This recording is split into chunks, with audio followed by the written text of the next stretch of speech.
ዛሬ በደረሱበት አብያተ ክርስቲያናት ጉቦ የሚበሉ ሊቃውንትን የሚያሰቃዩ አበል የሚሰበስቡ ሳንቲም የሚሰበስቡ እርግማን እየሰበሰቡ ነው። የሃይማኖት መሪ ነኝ እያለ ጉቦ የሚሰበስብ የወንጌል ሰባኪ ነኝ እያለ የሚሸቅጥ እሱ የቤተ ክርስቲያን ጠላት ነው። ቤተ ክርስቲያንን አይወክልም። በእግዚአብሔር ላይ ልቡን ያላሳረፈ ሰው፣ በእግዚአብሔር ያልታመነ ሰው፣ ሰማያዊውን ዓለም ያልተከተለ ሰው ወይንም ደግሞ ምድር ላይ ያለው ነገር ኃላፊ ጠፊ መሆኑን ያልተገነዘበ ሰው ልቡ ሊያርፍ አይችልም። ሐዋርያ ቅዱስ ጳውሎስ የኢየሱስ ክርስቶስ ሐዋርያ ነው። ምንም ነገር አልነበረውም። ሀብት አልነበረውም። ንብረት አልነበረውም። ቤት አልነበረውም። መሬት አልነበረውም። ለሱ ጥቅም የነበረውን ሁሉ አራግፎ ጥሎ ጌታችን አምላካችን ኢየሱስ ክርስቶስን የተከተለ ሐዋርያ ነው። ለኔ ረብ የነበረው ለኔ ጥቅም የነበረው ሁሉንም እንዳደፍና እንደ ጉድፍ ጥየዋለሁ። የጌታዬ የመድኃኒቴ የኢየሱስ ክርስቶስ የኃይሉ ጽናት የክብሩ ብዛት ስለበዛልኝ ለኔ ጥቅም የነበረውን ሁሉን ጥየዋለሁ ይላል። ረሃቡንም አይቼዋለሁ፣ ጥሙንም አይቼዋለሁ፣ እርዛትን አይቻለሁ፣ ስልጣንን አይቻለሁ፣ ተራነትን አይቻለሁ፣ ህመምን አይቻለሁ፣ ጤናን አይቻለሁ፣ ሁሉንም ነገር አይቻለሁ። ሁሉም በሁሉ ለምጃለሁ። ነገር ግን ኃይልን በሚሰጠኝ በሚያስችለኝ በጌታዬ በመድኃኒቴ በኢየሱስ ክርስቶስ ሁሉንም እችለዋለሁ ይላል። በስመ አብ ወወልድ ወመንፈስ ቅዱስ አሃዱ አምላክ መቃባ መቃኤልማ አፉረ ቁልቁሉ ዋቀቶኮ ስመዚአከ ይስማ ሞት ወይ ደንግዝ ወቀለያት ሰጠቃ ጸላኢት ይትጋሃዝ መንፈሳዊ ጉል ይራድ ወኢአሚን ይራቅ። የተከበሩ መልአከ ኃይል አባ ተክለአብ የዚህ ታላቅ ካቴድራል ዋና አስተዳዳሪ፣ እንደዚሁም መጋቢ ሐዲስ አባ ገብረ ማርያም የሆሎታ ደብረገነት ገዳም ዋና አስተዳዳሪ፣ እንደዚሁም በዛሬው ዕለት በመካከላችን የተገኙ መልአከ ምሕረት ቀሲስ መንክር የጎርዶማ ደብረ ብርሃን ቅዱስ እግዚአብሔር አብ ቤተክርስቲያን አስተዳዳሪ፣ እጅግ የተወደዳችሁና የተከበራችሁ አበው ካህናት፣ እንደዚሁም እናቶች፣ አባቶች፣ የነገዋ የቤተክርስቲያናችን ተረካቢ ወጣቶች፣ ህፃናት በእግዚአብሔር ስም እንደምሰነበታችሁ ቅድመ ዓለም የነበረ ማዕከል ዓለም ያለ ዓለምን አሳልፎ የሚኖር ተቀዳሚ ተከታይ የሌለው ዋሂደ ባህሪ አምላካችን መድኃኒታችን ኢየሱስ ክርስቶስ ከዚህ ስላደረሰን ለስም አጠራሩ ክብርና ምስጋና ይግባው። እንደዚሁም በዛሬው ዕለት በዓሉን የምናስብለት በዓላውያን ነገስታት ፊት ቆሞ ታላቅ ምስክርነት የሰጠ የቅዱስ ቂርቆስ እንደዚሁም የእናታችን የቅድስት ድንግል ማርያም የመልአኩ የቅዱስ ገብርኤል በረከትና ረድኤት ከሁላችንም ጋር ይሁን። ብዙዎቻችሁ ቆማችኋልና ብዙ አላበዛም። የሆነ ሆኖ ቆሞም ሆነ ተቀምጦ የእግዚአብሔርን ቃል መስማት መታደል፣ መባረክ፣ መቀደስ ነውና የምንማርበት የትምህርታችን መነሻ ርዕስ በፊልጵስዩስ መልእክቱ ምዕራፍ 4 ቁጥር 10 ላይ ታላቁ የቤተ ክርስቲያናችን ኮከብ ሐዋርያው ቅዱስ ጳውሎስ የተናገረው ሲሆን የትምህርታችን መነሻ ርዕስ ያክለኒ ዘብዬ ያለኝ ይበቃኛል በሚል ይሆናል። እስኪ ሁላችሁም በሉ ያለኝ ይበቃኛል። ይህን ርዕስ በደንብ አድርጋችሁ ያዙት። ቃሉ ቅድም እንደነገርኳችሁ ፊልጵስዩስ 4 ቁጥር 13 ላይ ሐዋርያው ቅዱስ ጳውሎስ ያክለኒ ዘብዬ ካህሊ አንሰ ተጽናሰሂ ወተፈስሆሂ በኩሉ ውስተ ኩሉ ለመድኩ ያለኝ ነገር ይበቃኛል፣ ረሃቡንም ጥጋቡንም ችግሩንም ደስታንም ሐዘንንም ሁሉንም አይቼዋለሁ። ኃይልን በሚሰጠኝ በጌታዬ በመድኃኒቴ በኢየሱስ ክርስቶስ ሁሉንም ይችላለሁ ይላል ሐዋርያው ቅዱስ ጳውሎስ። በዚህ ደረጃ ልበ ሙሉ ሆኖ ያለኝ ይበቃኛል ብሎ የጻፈበትና ያስተማረበት ዋናው ምስጢሩ እንደኛ ከዕለት እንጀራ ያለፈ ነገር ኖሮት አልነበረም። ለብዙ ዘመን የተከማቸ ሀብትና ንብረት አልነበረም። ርስትና ጉልት አልነበረውም። ቤትም አልነበረውም።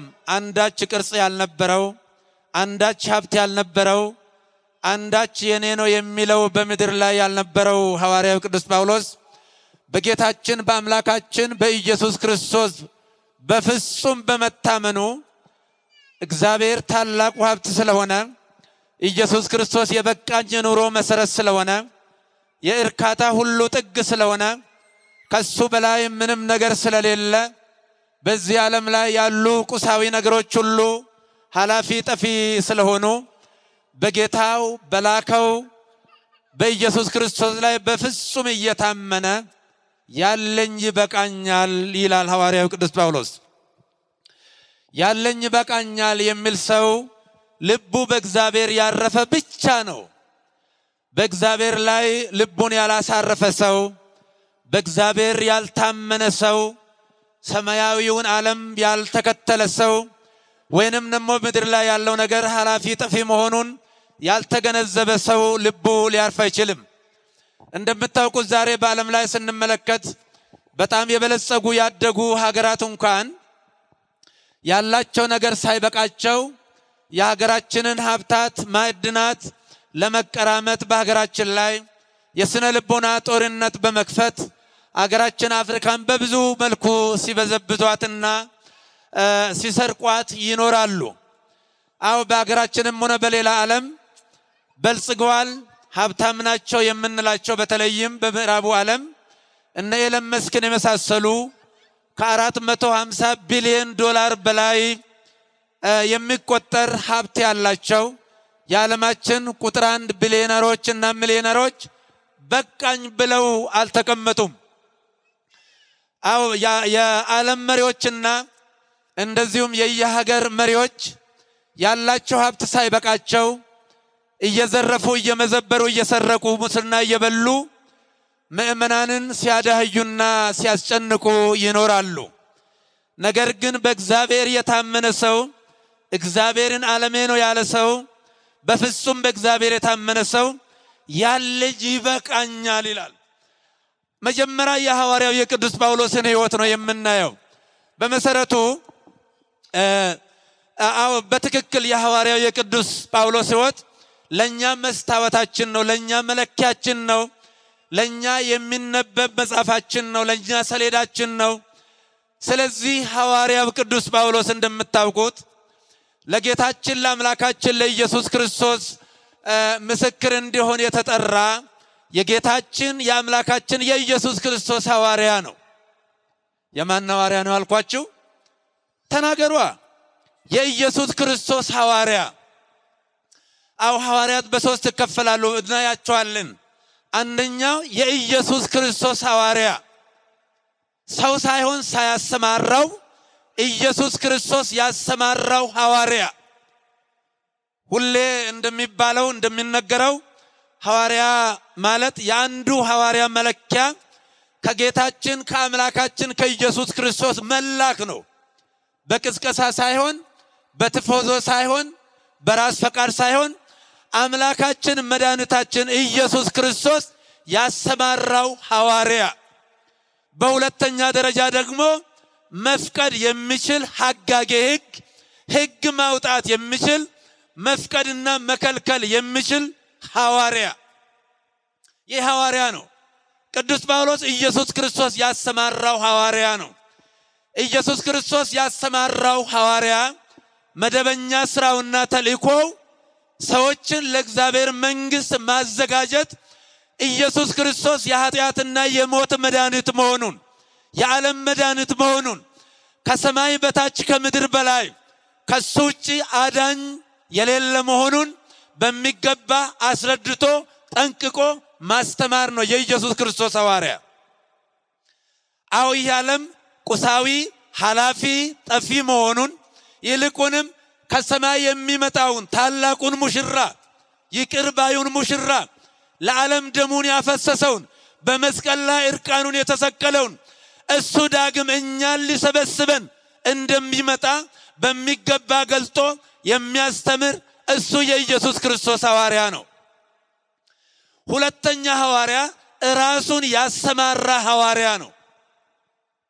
ራሱን ያሰማራ ሐዋርያ ከወንጌል ይልቅ ራሱን በማስቀደም ከምዕመናን ይልቅ ራሱን በማስቀደም ከቤተ ክርስቲያን ይልቅ ራሱን በማስቀደም የራሱን ጥቅም የሚሰበስብ ሙዳየ ምጽዋት የሚገለብጥ ጉቦ የሚበላ ሙስና የሚበላ በጥንቆላና በሟርት ሕዝቡን የሚያደነዝዝ እሱ የራስ ሐዋርያ ነው። አሁን በዚህ ዘመን የራስ ሐዋርያ አያስፈልገንም። አዎ በውዳሴ ከንቱ ካልሆነ በስተቀር በአጀብና በቲፎዞ ካልሆነ በስተቀር ደሙ የማይሞቅ ይሄንን ካላገኘ እስትንፋሱ ቀጥ የሚል የሚመስለው እሱ የራሱ ሐዋርያ ነው። በተገኘው አጋጣሚ ጥቅም ላይ የሚጣድ ሌብነት ላይ የሚጣድ እሱ የራስ ሐዋርያ ይባላል። ሶስተኛ የሰይጣን ሐዋርያ። የሰይጣን ሐዋርያ ማለት ሰዎችን በአጓጉል ተንኮልና ሴራ ከእግዚአብሔር መንግሥት በማስወጣት ከክርስትና በማስወጣት አው በማቴዎስ ወንጌል ምዕራፍ 23 ላይ እንደተጻፈው በምዕመናን ላይ በር የሚዘጋ አሌለክሙ ጸሐፍት ፈሪሳውያን መደልዋን እለታጹ መንግሥተ ሰማያት ቅድመ ገጹ ለሰብ አንትሙ ይትበውኡ ወለእለሂ በውኡ ትበውኡ ትከልእዎሙ በውያ። አው እናንተ በሰው ላይ መንግሥተ ሰማያትን የምትዘጉ ጸሐፍትና ፈሪሳውያን መደልዋን ወዮላችሁ። በውሸት የተሞላችሁ፣ በሐሰት የተሞላችሁ፣ በሌብነት የተሞላችሁ እናንተ ቀማኞች በሰው ላይ መንግሥተ ሰማያትን የምትዘጉ እናንተም አትገቡም። አዎ እነሱም አይገቡም እናንተም አትገቡም ወዮላችሁ ብሎ ጌታችን አምላካችን መድኃኒታችን ኢየሱስ ክርስቶስ የገሰጻቸው ከስድብና ከእርግማን ውጪ ምንም አይነት ቃላት የሌላቸው ከጥንቆላና ከሟርት ውጪ ምንም ዓላማ የሌላቸው ለምዕመናን እንቅፋት የሚሆኑ መጥፊያ የሚሆኑ እነሱ የሰይጣን ሐዋርያ ይባላሉ። ልብ በሉ፣ ሐዋርያ ቅዱስ ጳውሎስ የኢየሱስ ክርስቶስ ሐዋርያ ነው። ምንም ነገር አልነበረውም። ሀብት አልነበረውም፣ ንብረት አልነበረውም፣ ቤት አልነበረውም፣ መሬት አልነበረውም። ለሱ ጥቅም የነበረውን ሁሉ አራግፎ ጥሎ ጌታችን አምላካችን ኢየሱስ ክርስቶስን የተከተለ ሐዋርያ ነው። በፊልጵስዩስ መልእክቱ ምዕራፍ 3 ቁጥር 7 ላይ ዝኮረ ባሄ አብደርኩ የጎሎ በንተ ክርስቶስ በንተ እበየ አእምሮቱ ለኢየሱስ ክርስቶስ እግዚእ ዘበንታው ገደፍኩ ኩሎ ወረሰይክዎ ከመዳው ከመርብሆ ለክርስቶስ። ለኔ ረብ የነበረው ለኔ ጥቅም የነበረው ሁሉንም እንዳደፍና እንደ ጉድፍ ጥየዋለሁ። የጌታዬ የመድኃኒቴ የኢየሱስ ክርስቶስ የኃይሉ ጽናት የክብሩ ብዛት ስለበዛልኝ ለኔ ጥቅም የነበረውን ሁሉን ጥየዋለሁ ይላል ሐዋርያው ቅዱስ ጳውሎስ። ምን ነበረው ያልን እንደሆነ ቅዱስ ጳውሎስ ፈሪሳዊ የነበረ ነው። በፈሪሳውያን ዘንድ ትልቅ ስልጣን የነበረ ነው። ትልቅ ጥበብ የነበረው ነው። ትልቅ ግርማ የነበረው ሰው ነው። ጌታችን አምላካችን መድኃኒታችን ኢየሱስ ክርስቶስ በደማስቆ መንገድ በራሱ አጠራር ሲጠራው ያንን ሁሉ አራግፎ ጥሎ አምላኩን የተከተለ ለወንጌል ራሱን የሰጠ ለመስቀል ራሱን የሰጠ ታላቅ ሐዋርያ ነው ቅዱስ ጳውሎስ። ምንም ነገር የለውም፣ ሁሉንም ነገር ጥየዋለሁ አለ። ከዛም በኋላ ብዙ ነገር አልበቃው ያለው ሐዋርያው ቅዱስ ጳውሎስ ምንም ነገር ሳይኖረው ያለኝ ነገር ይበቃኛል፣ ያከለኒ ዘቤ ያለኝ ነገር ይበቃኛል። ረሃቡንም አይቼዋለሁ፣ ጥሙንም አይቼዋለሁ፣ እርዛትን አይቻለሁ፣ ስልጣንን አይቻለሁ፣ ተራነትን አይቻለሁ፣ ህመምን አይቻለሁ፣ ጤናን አይቻለሁ፣ ሁሉንም ነገር አይቻለሁ። ሁሉም በሁሉ ለምጃለሁ። ነገር ግን ኃይልም በሚሰጠኝ በሚያስችለኝ በጌታዬ በመድኃኒቴ በኢየሱስ ክርስቶስ ሁሉንም እችለዋለሁ ይላል። ክብርና ምስጋና ለአምላካችን ይሁን። አመስግኑት፣ እስኪ አመስግኑት። የሐዋርያ ቅዱስ ጳውሎስ ሕይወት በሐዋርያት ሥራ ምዕራፍ 20 ቁጥር 33 ላይ ምን ይላል? ኢተሰቆቁ ንዋየክሙ ኢወርቀ ወኢብሩረ ወኢአልባሰ ኢነሳይኩ ወኢአባህዱ የምኔክሙ ለሊክሙ ታምሩ ኢለትካዜ ወኢለለ ምስሌ አላ ተቀን ያላንቱ እደውዬ ምን ይላል? ራሳችሁ ታውቃላችሁ ካንዳችሁ ወርቅና ብር የከበረ ልብስ አልወሰድኩም። በችግሬ ጊዜ ወደ ማናችሁም ቤት አልገባሁም። ምሳ ለመብላት ቁርስ ለመብላት አልገባሁም። ከማናችሁም የፋሲካ ዶሮ የጾም ቆሎ ብዬ ጉቦ አልተቀበልኩም። ከኔ ጋር ላሉት በገዛ እጆቼ እየሰራው ይበቃኝ ነበር ይላል። እስመ ከማሁ ይደልወነ ከመ በጻማነ ወበምግባርነ ከመ ንተወከፎሙ ለድኩማን ወዘንተ ማርኩክሙ ተዘከሩ ቃሎ ለእግዚእነ ብፁዕ ዘዩብም ዘይነስ። ልብ በሉ ሐዋርያ ቅዱስ ጳውሎስ ሐዋርያ ቅዱስ ጳውሎስ ድሃ ነው፣ በጣም ሲበዛ ድሃ ነው። ብር አልነበረውም። ነገር ግን ከማናችሁም ምንም ነገር አልተቀበልኩም ነው የሚለው። የተቀደሰ ሕይወት፣ የተባረከ ሕይወት። አብዛኛው መልእክቶቹን የጻፈው እስር ቤት ሆኖ ነው። ቅዱስ ጳውሎስ ድንኳን ነበር የሚሰራው። ድንኳን እየሰራ ብራና እየጻፈ ድንኳኑ ሰርቶ ቅዱስ ጳውሎስ ለእንጀራው ለልብሱ አያውልም። የፍየል ሌጦ እየገዛ መልእክት ነበር እየጻፈ ሲያስቀምጥ ነበረው። እና ምን ይላል? ራሳችሁ ታውቃላችሁ ወደ ማናችሁም አልሄድኩም፣ ከማናችሁም ጉቦ አልተቀበልኩም፣ ከማናችሁም የከበረ ልብስ አልተቀበልኩም፣ ከማናችሁም በሽልማት መልክ አልተቀበልኩም፣ ከማናችሁም አበል ብዬ አልተቀበልኩም። ከኔ ጋር ላሉት እጆቼ እየሰሩ ይበቃን ነበር ይላል። እንዴት ደስ ይላል ሐዋርያው ቅዱስ ጳውሎስ። ልብ በሉ፣ የጌታችን የአምላካችን የኢየሱስ ክርስቶስን ቃል አስቡ። በእጃችን እየሰራን ድሆችን መርዳት ይገባናል። ከሚቀበል ይልቅ የሚሰጥ ብፁዕ ነው ይላል ሐዋርያው ቅዱስ ጳውሎስ። ዛሬ ሌብነት በዝቷል፣ ሙስና በዝቷል። ቅዱስ ጳውሎስ እውነተኛ ሐዋርያ ነው። ዛሬ በደረሱበት አብያተ ክርስቲያናት ጉቦ የሚበሉ ሊቃውንትን የሚያሰቃዩ አበል የሚሰበስቡ ሳንቲም የሚሰበስቡ እርግማን እየሰበሰቡ ነው። አዎ ከድሆች በመሰብሰብ ምእመናንን በማሰቃያት ሙዳየ ምጽዋት በመገልበጥ የቤተ ክርስቲያንን መሬት በሕገወጥ በመሸጥ በማከራየት ገንዘብ ሰብስበው የከበሩ እነዚህ የመርገም ጨርቅ የለበሱ ናቸው። የመርገም ጨርቅ የለበሱ። እኛ ወንጌልን እንሰብካለን ካል እንደ ሐዋርያ እንደ ቅዱስ ጳውሎስ ራሳችንን ከሌብነት ነፃ ማውጣት አለብን። አው የሃይማኖት መሪ ነኝ እያለ ጉቦ የሚሰበስብ የወንጌል ሰባኪ ነኝ እያለ የሚሸቅጥ እሱ የቤተ ክርስቲያን ጠላት ነው። ቤተ ክርስቲያንን አይወክልም። ጉቦ የሚበላ የሃይማኖት አባት ቤተ ክርስቲያንን አይወክልም። ልብ በሉ፣ እንደዚህ ያለ አካሄድ የቤተ ክርስቲያንን ጉዞ ወደ ኋላ የሚገታ ነው። ለምንድን ነው ይሄን ርዕስ ያነሳሁት? እኔ ያለኝ ነገር ይበቃኛል። እኛ ነና መጀመር ያለብን። እኛ መጀመር አለብን። እስራኤል ወደ ኢየሩሳሌም ሲጓዙ ለእግዚአብሔር አንድ ቃል ገብተው ነበረ። ያገኘነውን ወርቅና ብር ሁሉ ለእግዚአብሔር እናደርጋለን፣ የእግዚአብሔር አስራት የእግዚአብሔር ስጦታ ነው ብለው ተስማምተው ቃል ገብተው ነበረ። ነገር ግን አካን የሚባል ሰው ወርቅና ካባ የመሳሰሉትን ወስዶ በራሱ ድንኳን ውስጥ ቀበረ ይላል ኢያሱ 7 ከአንድ እስከ መጨረሻ አንብቡት። እና በዚህ ምክንያት የእስራኤል ጉዞ ተሰናከለ። በጠላቶቻቸው ፊት ሐሞታቸው ፈሰሰ፣ ተመቱ፣ ተሸነፉ፣ ፈሩ፣ ተንቀጠቀጡ። ስለዚህ እግዚአብሔር ምን አለ?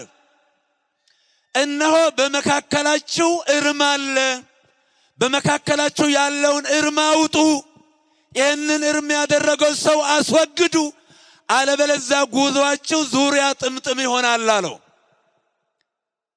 አዎ ሌባ ጉቦ የሚበላ ለመናገር ሞራል የለውም። በተገኘው አጋጣሚ ምእመናን ገንዘባቸውን እግራቸው እስኪቀጥን ድረስ ለፍተው ያመጡትን እናቶ ሌላ ይቅርና እዚህ በር ላይ በእንተ ስማ ለማርያም እያሉ የሚለምኑ ደጋጎች አስራት በኩራት ያወጣሉ።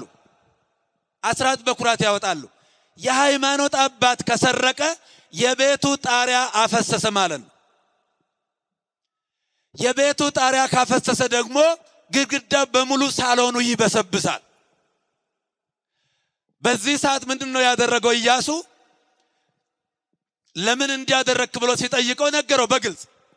ስለዚህ ኢያሱ ከነ ልጆቹ ከነ ንብረቱ ከነ ሀብቱ ያሰው አስወገደው። ያን ጊዜ የእስራኤል ጉዞ ተቃና ይላል። ስለዚህ ዛሬም ከየትኛውም የሥራ ስፍራ ሌቦች እንደዚህ ያሉ ራስ ወዳዶችን ማስወገድ ያስፈልጋል። አለበለዚያ መንገዳችን ጎጻጉጽ ይሆናል፣ የእሾህ ጉዝጓዝ ይሆናል፣ ለመራመድ ያስቸግረናል።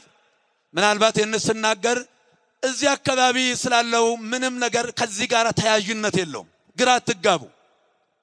ምንም እኛ ሀገረ ስብከታችን ነፃ ነው። እግዚአብሔር ይመስገን። በሌብነት የሚጠረጠር በሙስና የሚጠረጠር አይተንም ገጥሞንም አያውቅም። ነፃ ነው ሀገረ ስብከታችን። እንዳጠቃላይ ግን ትላንትና አንዳንዶች እንደ ይሁዳ ያሉ ምእመናንን የሚያሰቃዩ ካህናትን የሚያሰቃዩ የቅኔ መምህራን፣ የአቋቋም መምህራን፣ የድጓ መምህራን ዛሬ እኮ መከራ ላይ ነው ያሉት እኮ መከራ ላይ ነው ያሉት። አንድ ነገር ልንገራችሁ። አንዱ ብር ከፍሎ ለመግባት አንዱን ያነጋግረዋልና መቼም ሪከርድ ስለሚደረግ ዘመኑ የሴራ ዘመን ስለሆነ 900 ፎቅ ትወጣለህ ሆይ ይለዋል። ሲኒገሌ 900 ፎቅ 900 ሺህ ብር ትከፍላለህ ትችላለህ ሆይ ነው ምስጢሩ። አይ 9 ፎቅ አልወጣም፣ ልቤ ይፈርሳል፣ ልቤ አይችልም፣ ያመኛል ይለዋል። ታዲያ እስከ ስንተኛ ፍሎር ነው መውጣት የምትችለው? ምናልባት ተሟሙቼ እያነከስኩ 5ኛ ፎቅ ወጣ እንደሆነ ነው እንጂ 9ኛ ፎቅ መውጣት አልችልም። እዚህ ደረጃ ደርሷል ሌብነቱ፣ እዚህ ደረጃ ደርሷል። አንድ ነገር አስረግጬ የምነግራችሁ የኢትዮጵያ ኦርቶዶክስ ተዋሕዶ ቤተክርስቲያን የበራች የጠራች የኮራች የደራች ንጽሕት ነች። ንጽሕት ሌብነት ውስጥ የለችም፣ ዘረጅነት ውስጥ የለችም፣ ሴራ ውስጥ የለችም። ቤተክርስቲያን ማለት እናንተ ናችሁ እኮ፣ ሌላ ምንም አይደለም እኮ። ይሄ የምናየው ብቻ ሳይሆን እናንተ ቤተክርስቲያን ናችሁ፣ ምእመናን። ቤተክርስቲያን ማለት የነፍሳት ስብስብ፣ የምእመናን አንድነትና ህብረት ነው ቤተክርስቲያን። እናንተ ትሰጣላችሁ እንጂ ትወስዳላችሁ እንዴ? ሰበካ ጉባኤ እኮ እየከፈለ ነው እኮ የሚያገለግለው። አስራት በኩራቱን እየከፈለ ጉልበቱን እየከፈለ ነው መነጻ የሚያገለግለው እኮ። ስለዚህ ያለው ሌብነትና ውንብድና ከቤተክርስቲያን ጋር አታያይዙ። ትሰማላችሁ? የተደበቀ ነገር አንዳንድ ሰዎች አይ ምንም ነገር የለም ይላሉ። ተራራ የሚሸፈነው በጉም እንጂ በነጠላ አይደለም። ተራራን ለመሸፈንና ለመጋረድ የሚችለው ጉም እንጂ ተራ ጨርቅና ነጠላ አይደለም። ያለውን ነገር ለመደበቅ መጋጋት ተራራን በነጠላ ለመሸፈን እንደመሞከር ነው። ስለዚህ ሐዋርያው ቅዱስ ጳውሎስ እኔ ወደ ማናችሁም አልሄድኩም፣ ከማናችሁም ምንም አልተቀበልኩም ይላል። ያለኝ ነገር ይበቃኛል። እኛ መጀመር አለብን። ያለን ነገር በቂያችን ነው። ጌታችን አምላካችን ኢየሱስ ክርስቶስ ምን አለ? የዕለት እንጀራችንን ስጠን በሉ በቃ።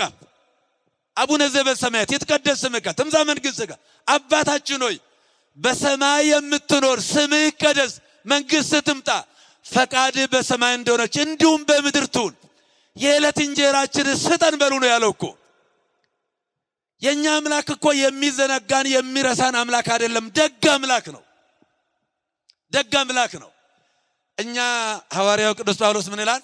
ወዛኮ ነሳይክሙ መንፈሰ ቅኔ በዘትፈሩ አላ ነሳይክሙ መንፈሰ ቅዱስ ዘውበክሙ ትርሲተ ወልድ ወትጸሩ ሎቱ አባ ወአቡዬ ውእቱ መንፈስ ቅዱስ ሰማይቱ ለመንፈስነ ከመውሉደ እግዚአብሔር ነነ። አባት አባት ብላችሁ የምትጠሩበትን የልጅነት መንፈስ ሰጣችሁ እንጂ የባርነት መንፈስ አይደለም። የእግዚአብሔር ልጆች እንደሆንን ደግሞ ያ መንፈስ ቅዱስ ለነፍሳችን ምስክር ነው ይላል። በሌላ የእግዚአብሔር ልጆች ነን ይላል። ልጆቹን ጦም የሚያሳድር ማን ነው? ለገዛ ልጁ ሳይራራ የገዛ ልጁን አሳልፎ የሰጠን አብ ከልጁ ጋር የማይሰጠን ምን ነገር አለ ይላል ሮሜ 8:32 ላይ። ልጁን የሰጠን እግዚአብሔር እንዴት እንጀራ ይከለክለናል ወይ? ውሃ ይከለክለናል ወይ? ልብስ ይከለክለናል ወይ? ልብ በሉ። አሁን እኛ በምድር ላይ እኛ ነገስታት ነን።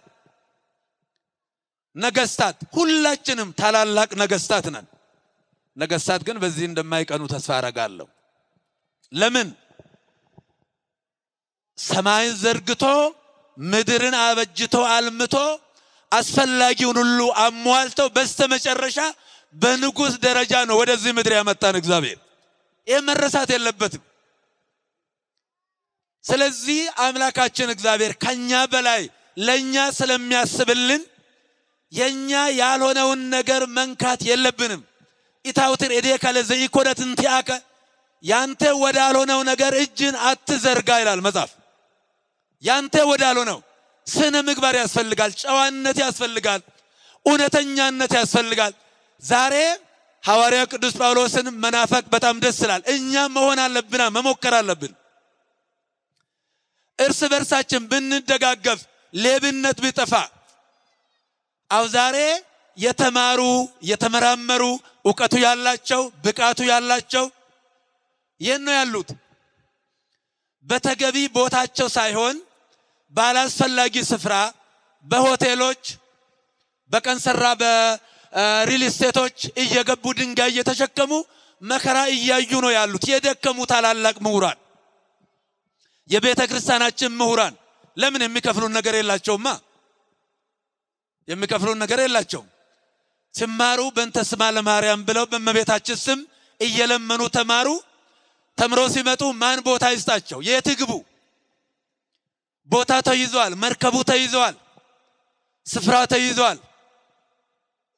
ልክ እመቤታችን ጌታን ለመውለድ ወደ ቤተልሔም ስትሄድ ስፍራው በሙሉ በባለ ሀብት ተይዞ አንድ ጠባብ ዋሻውን ግርግም ብቻ ቀረች ይላል መጽሐፍ ቅዱስ አይደለም?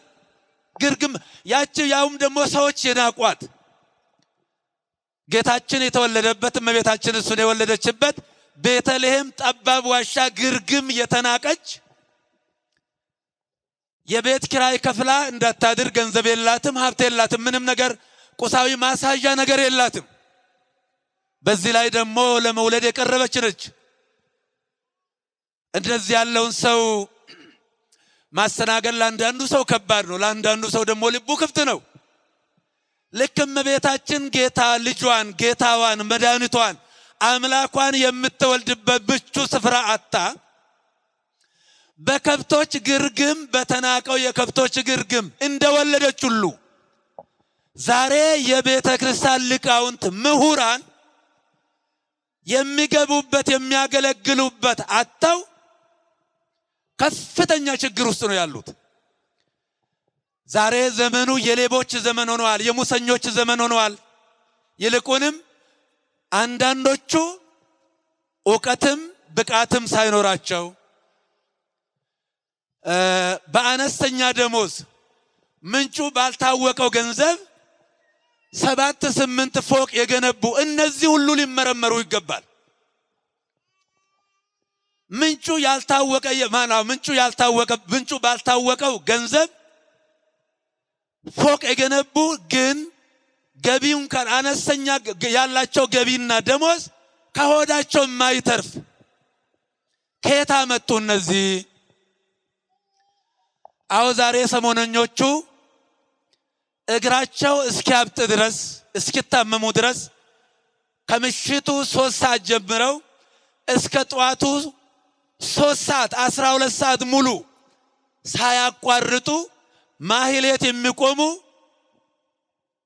ሰዓታት የሚቆሙ የሚቀድሱ ሰሞነኞች፣ መዘምራን፣ መርጌቶች፣ የቤተ ክርስቲያን አገልጋዮች ጾም እያደሩ ነገር ግን ሌቦቹ የወንበር አበል ሳይቀር በጅተው ለሚቀመጡበት አበል ይሄ ወንበር የሚባል ነገር የወንበር አበል የሚባል ነገር አለ።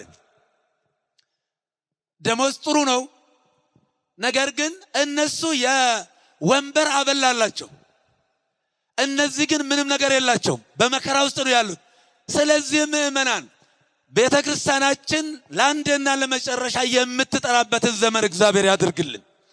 እሷም ድሮውንም እየጠራች ነው። ችግር የለባትም። እኛ ነን ችግር፣ እናንተ ላይም ችግር የምናመጣ እኛ ነን። ሌቦቹም እኛ ነን፣ ሙሰኞቹም እኛ ነን።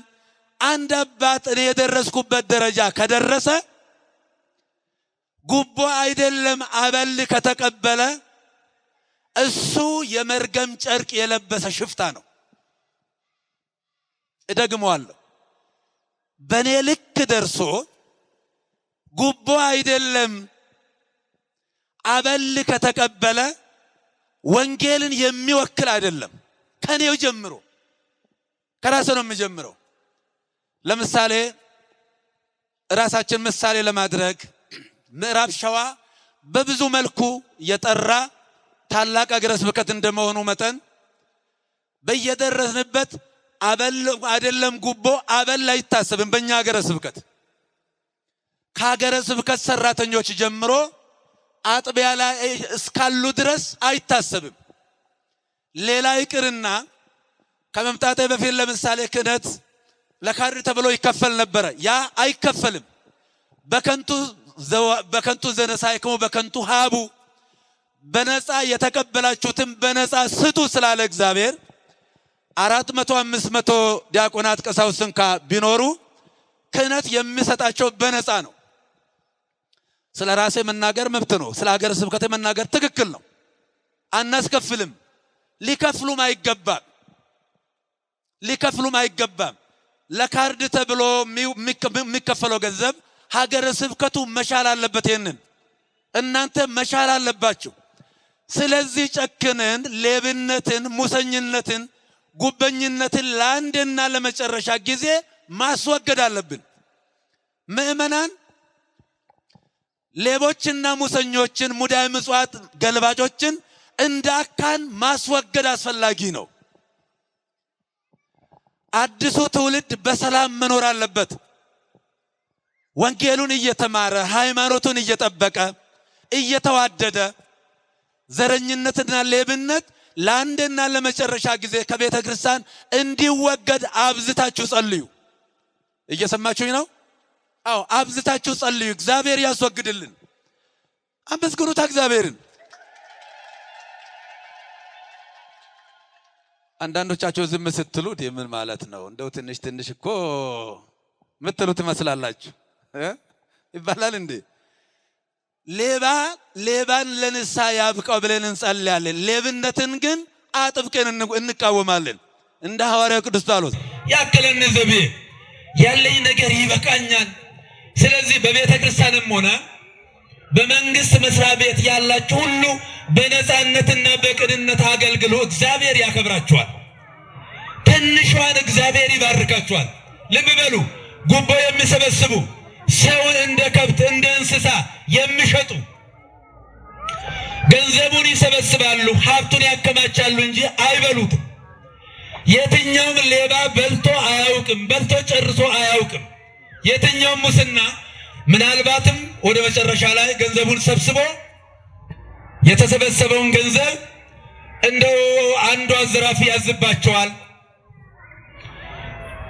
ሰራተኞቻቸው፣ ሾፌሮቻቸው ጮማ ሲበሉ፣ ቅቤው ሲበሉ፣ ማሩ ሲበሉ እሱ ጨው የሌላ ሽሮ እየበላ ያካሽክ ይሆናል እንጂ የትኛውም ሌባ የሰበሰበውን ያከማቸውን በልቶ ጨርሶ አያውቅም። ለሚሰርቁት ብቻ አይደለም የምናዘው፣ የሚሰረቅላቸው ደግሞ አሉ። ከበስተጀርባ የሚሰረቅላቸው ግን ልጆቻቸው በምን አደግን ነው የሚሉት። እኔ የሚገርመኝ ይሄ ነው። በምን አደግን ነው የሚሉት።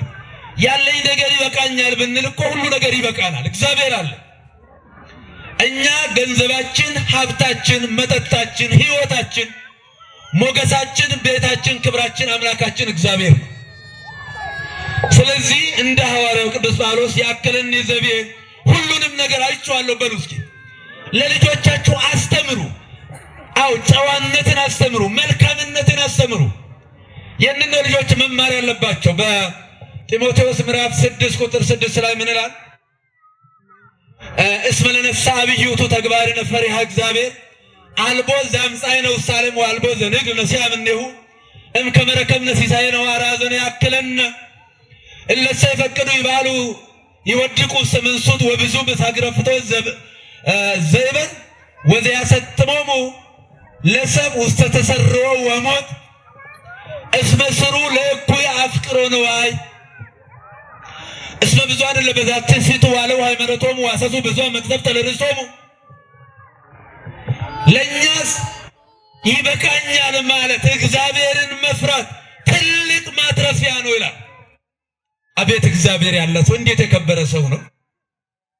እኛ እኮ ልባችን የባከነው ከእግዚአብሔር ይልቅ ገንዘብ ስላስቀደም ነው። ቅዱስ ጳውሎስ ለኛ በቂያችን ነው አለ። በቃ ይበቃኛል ማለት እግዚአብሔርን መፍራት ትልቅ ማትረፊያችን ነው። ወደ ዓለም ያመጣነው አንዳችም ነገር የለም። ይዘነው የምንሄደው ምንም ነገር የለም።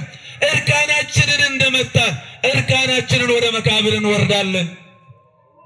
መበልጸግ በአቋራጭ መበልጸግ የሚፈልጉ እንደ ይሁዳ እንደ ሲሞን መሰሪ በአቋራጭ መጽደቅ መክበር መበልጸግ የሚፈልጉ ሰዎችን ወደሚያሰጥምና መቀመቅ ወደሚያወርድ ታላቅ መቅሰፍት ይዳርጋቸዋል። እለሰ ይፈቅዱ ይወድቁ ውስጥ ተሰርሮ ወሞት በመጥፋት ውስጥ ይወድቃሉ። ሰዎችን ወደሚያሰንፍ ማቆሚያ ስለሌለው ወደ ፈቲው ይዳርጋቸዋል። የኃጢአት ሁሉ ስርና መሰረት ገንዘብን መውደድ ነው ይላል። ምን መውደድ ነው በሉ እስኪ። ገንዘብን መውደድ የኃጢአት ሁሉ ስር ነው። ይህን ስንል ገንዘብ አስፈላጊ አይደለም ማለት አይደለም። በአግባቡ መጠቀም ነው። ገንዘብ ያስፈልጋል፣ ግን አምላክ ሊሆንብን አይገባም።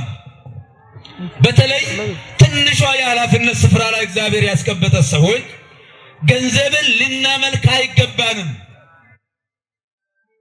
ብዙዎቹ እስመ ብዙኃን ለበዛት ስቱ ዋለው ሃይማኖቶሙ ብዙዎቹ በዚህ ሳቱ ሃይማኖታቸውንም ካዱ።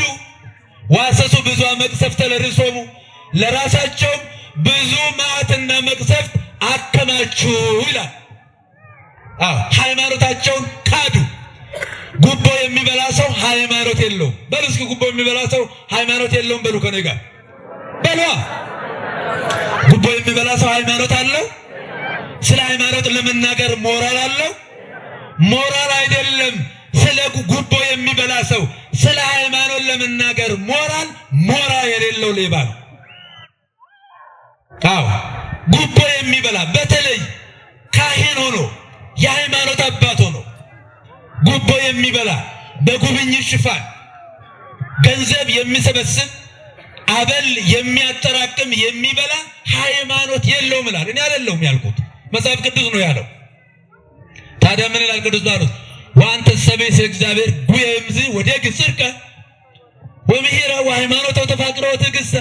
አንተ የእግዚአብሔር ሰው አንተ ከዚህ ራቅ፣ ሃይማኖትን አስተምር፣ ፍቅርን አስተምር፣ ትሕትናን ገንዘብ አድርግ፣ ትዕግስትን ገንዘብ አድርግ።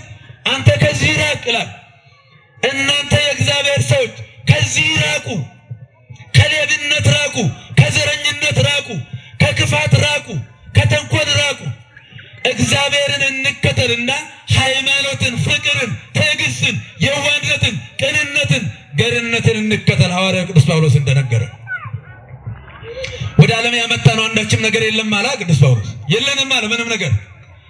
ስለዚህ ያለኝ ይበቃኛል ማለትና እግዚአብሔርን መፍራት ትልቅ ትርፍ ነው። ትልቅ ማትረፊያ ነው። በዚህ ደስ ይለኛል ይላል ሐዋርያው ቅዱስ ጳውሎስ። ጉቦ መብላት አይደለም። ያገኘውንም እኮ ዝም ብለን መጠቀም የለብንም እኮ። ሁለተኛ መጽሐፈ ሳሙኤል ምዕራፍ 23 ቁጥር 15 ላይ አንድ አስደናቂ ታሪክ ልንገራችሁ ለመጠቅለል። ዳዊት ከፍልስጤማውያን ጋር ጦርነት በተጋጠመ ጊዜ የኃያላኑን የሰራዊቱን ስነ ልቡና ለመለካት መኑ ማስተኒ ማዘግተ ቤተልሔም ወይኔን ዳዊት ካደግኩባት ከኖርኩባት ተጎንጭቼ ተራጭቼ ታጥቤባት ከኖርኩባት የቤተልሔም የውሃ ምንጭ ማን ባወጣልኝ ብሎ ተመኘ። የሀገር ውሃ ይናፍቃል አይደለም? ይናፍቃል። ልክ እንደ ሆሎታ ውሃ ነች ያቺ ውሃ እና ማን ባወጣልኝ ብሎ ሲል ሶስቱ ኃያላን የጠላትን ቀጠና መሃል ለመሃል ሰንጥቀው ሄደው ቀርተው አመጡለት ይላል ዳዊት። ዋጋ ከፍለው በነፍሳቸው ተወራርደው ንጉሳችን ከሚሞት በውሃጥም እኛ ብንሞትና ደም ብናፈስ ይሻላል፣ እግዚአብሔር የቀባ ሰው እግዚአብሔር ያከበረ ሰው በውሃጥም ከሚሞት ብለው ሲያመጡለት ምን አለ ዳዊት? ዳዊት በጎ ልብ የነበረው ሰው ነው እና አልጠጣም አለ ዳዊት። እስኪና እኛ ብንሆን ምንድነው ብናረገው? አላረግም። እኔ አልጠጣም።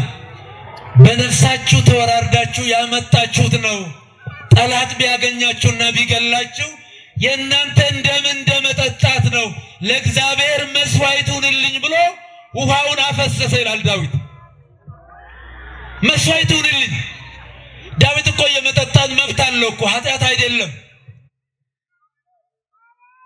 የእግዚአብሔር ሰዎች እንኳን ሊሰርቁ ሊያጭበረብሩ ይቅርና በሕግ የተፈቀደላቸውን እንኳን ለእግዚአብሔር መስዋዕት ሁኑልኝ ይላሉ እንጂ የሰው አይወስዱም።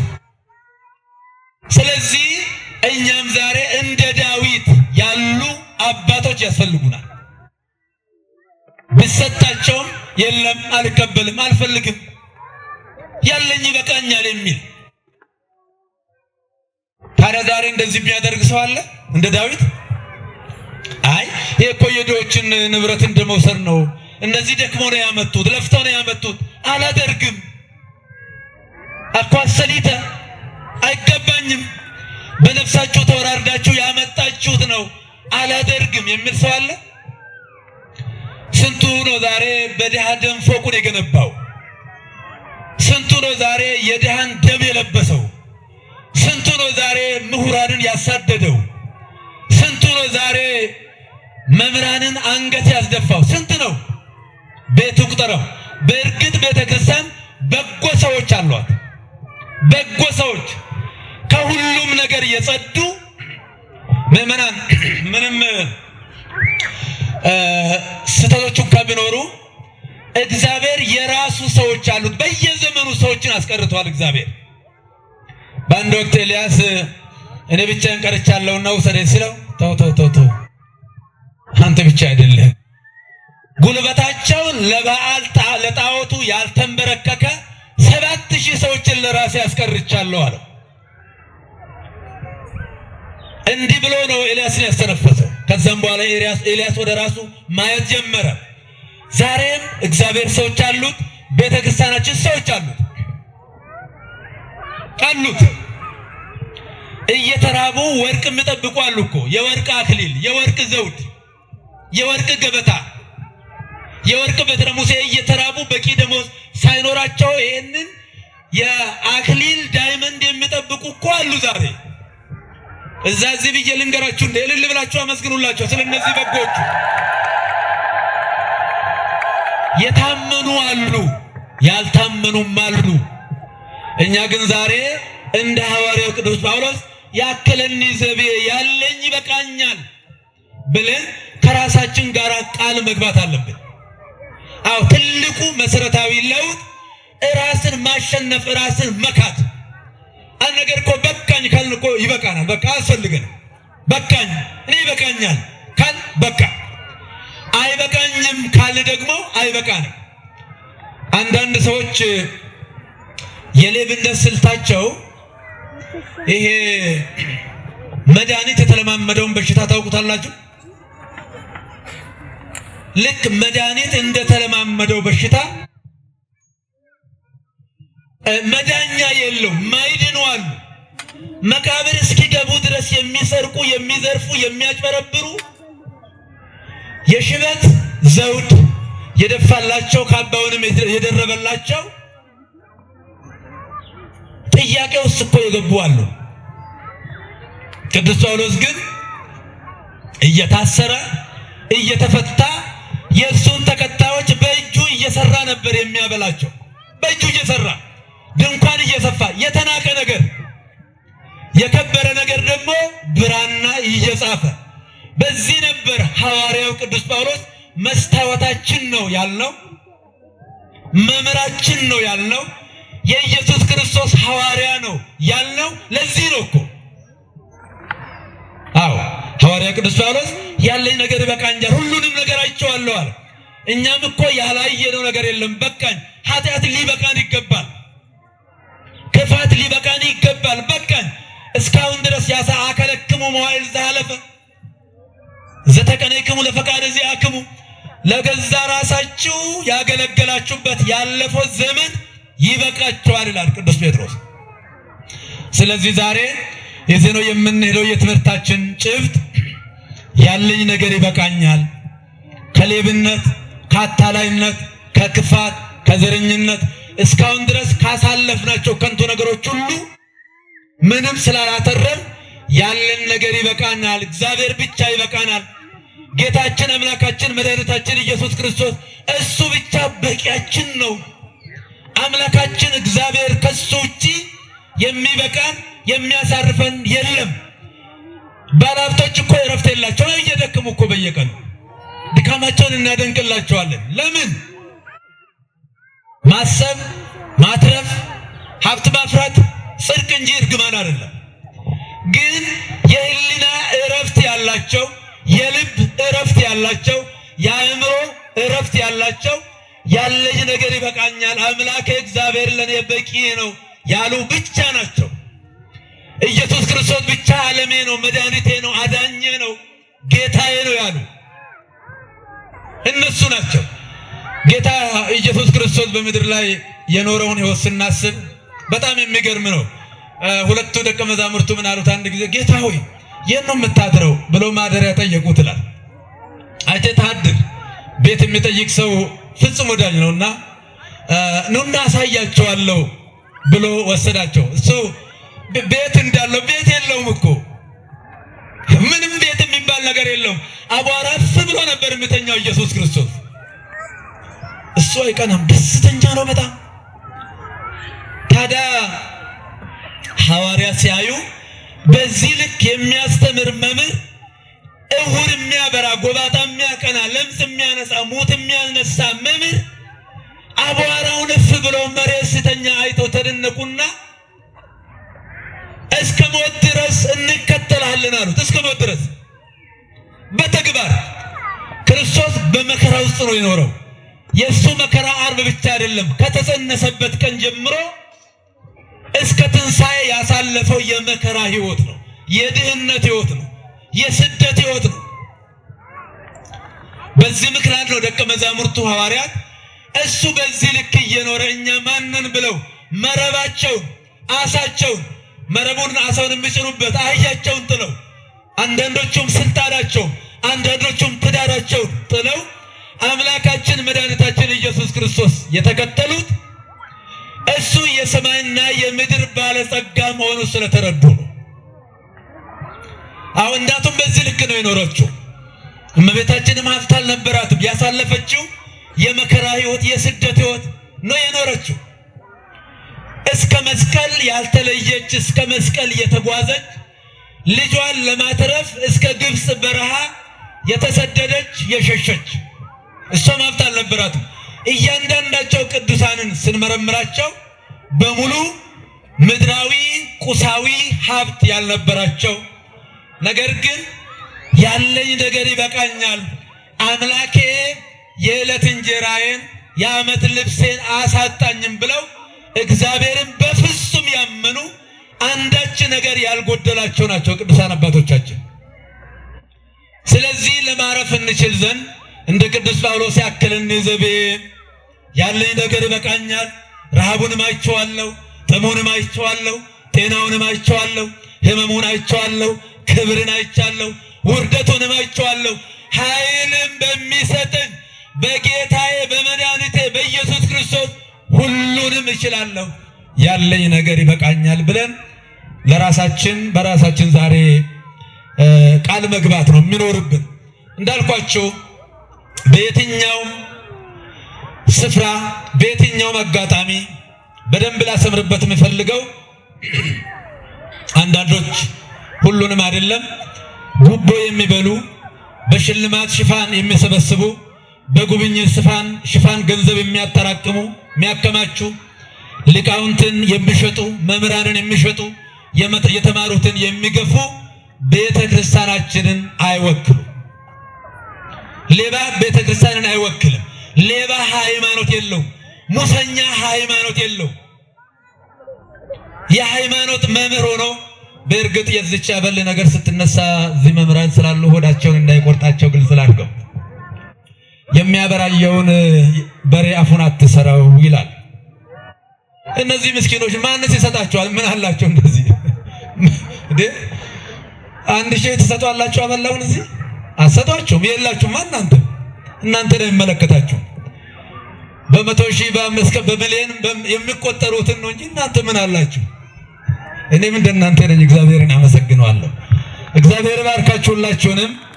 ዛሬ ስላየናችሁ ከእናንተ ጋር ይህን ጊዜ ስላሳለፍን በጣም ደስ ብሎናል። ኡመተ ኬኛ ረብን ዋየብሱ የስና ቁልቁሌሱ ነጋስን ያከኑ ጃላለስን ያከኑ። እግዚአብሔር ባርካችሁ ይቀድሳችሁ።